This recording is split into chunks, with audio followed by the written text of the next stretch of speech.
দর্শক, আমি প্রথমে গ্যাসের চুলাটা জ্বালিয়ে দিলাম। হ্যাঁ, আর আমি সরিষার তেলটা আমি দিয়ে দিলাম। তেলের পরিমাণটা একটু বেশি দেব। কড়াইতে এখন তেল গরম হচ্ছে।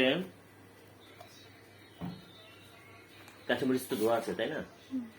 আচ্ছা, এখন আমাকে মুখে তেলের পরে আসলে খুব বেশি সরিষা ইলিশ তো আমি তেলের পরে এখন কাঁচামরিচ আমি অর্ধেকগুলো এখানে কিছু কেটে রেখেছি, আমি অর্ধেকগুলো দেব।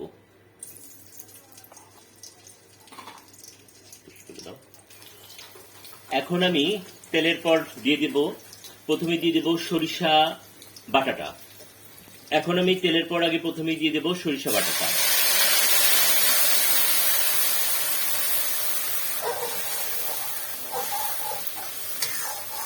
আরেকটা জিনিস মাথায় রাখতে হবে, সরিষা বাটাটা কিন্তু অবশ্যই না অনেকক্ষণ বেশি করে ভাজা যাবে না।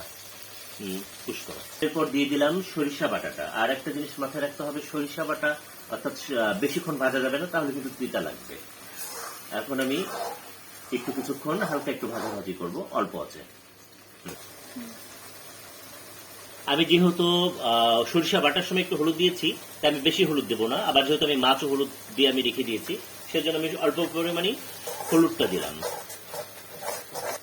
আর আমি লবণটা আমি দিয়ে রেখেছি, যে জন্য আমি লবণটাও না খুব সামান্যই দেবো, যেহেতু আবার মাছও দিয়েছি। কিছুক্ষণ আমি একটু নাড়াচাড়া দিচ্ছি, খুব অল্প আছে আমি ভাজা ভাজা করব।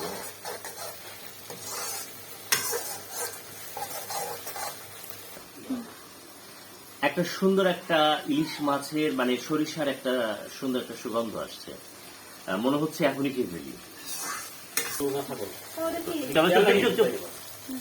এখন আমি পানিটা দিয়ে দিব।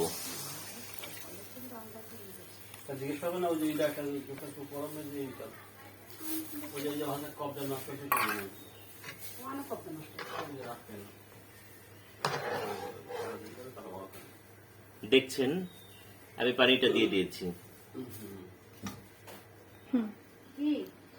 দর্শক বন্ধুরা, এখন কড়াইয়ে জাল হচ্ছে, আর সেই সুযোগে আমি একটু কথা বলিনি। আসলে ইলিশ সরিষা অনেক রকম ভাবে রান্না করা যায়, এক একজন মানুষ এক এক রকম ভাবে রান্না করে। তবে আমি একটু অন্যরকম ভাবে এটা আমার নানির কাছ থেকে শিখেছি। আর নানির হাতে যতবারই আমি ইলিশ সরিষা খেয়েছি, আমার কাছে মনে হয়েছে খুব সুন্দর এবং ভালো লেগেছে, যে জন্য আমি এটা মাঝে মাঝে আমি রান্না করি। বাড়িতে অনেকেই আছে, তারপরও আমি চিন্তা করলাম যে না, আজকে রান্নাটা আমি করব এবং আমি আমার দর্শকদের জন্য কিছু করি, সেটাই। হ্যাঁ, দিতে হবে, দিতে। এখন আমি মাছগুলো দিয়ে দিচ্ছি। আমি প্রথমে বলেছি আমি একটু বাজারে একটু দেরি করে গিয়েছি, যার জন্য যে সাইজ মাছটা পেয়েছি সেই মাছটাই আমি নিয়ে এসেছি। একটু বড় মাছ পেলে ভালো হতো, আমরা আগামী শুক্রবারে আবার বড় মাছটা আনবো।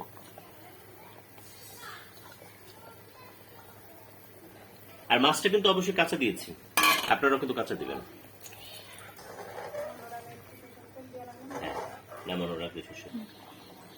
দর্শক, আমার কিন্তু ইলিশ সরিষা রান্না প্রায় শেষের দিকে। কারণ হচ্ছে বেশি জাল দেওয়া যাবে না, কারণ তাহলে সরিষাটা কিন্তু একটু তিতা তিতা লাগবে, ওটা খেতে ভালো লাগবে না। আর নামানোর আগে অবশ্যই আপনি লবণটা একটু দেখে দিতে পারেন, আমি একটু লবণটা একটু দেখে নেব।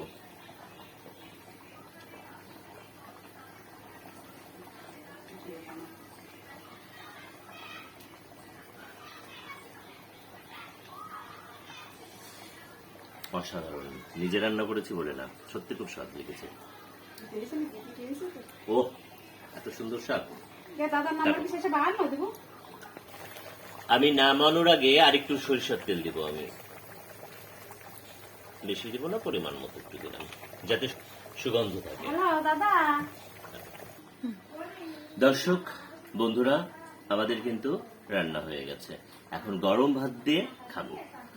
মাছটা একটু ছোট সাইজ, তারপর ইলিশ মাছ তো। ভালো থাকবেন সবাই।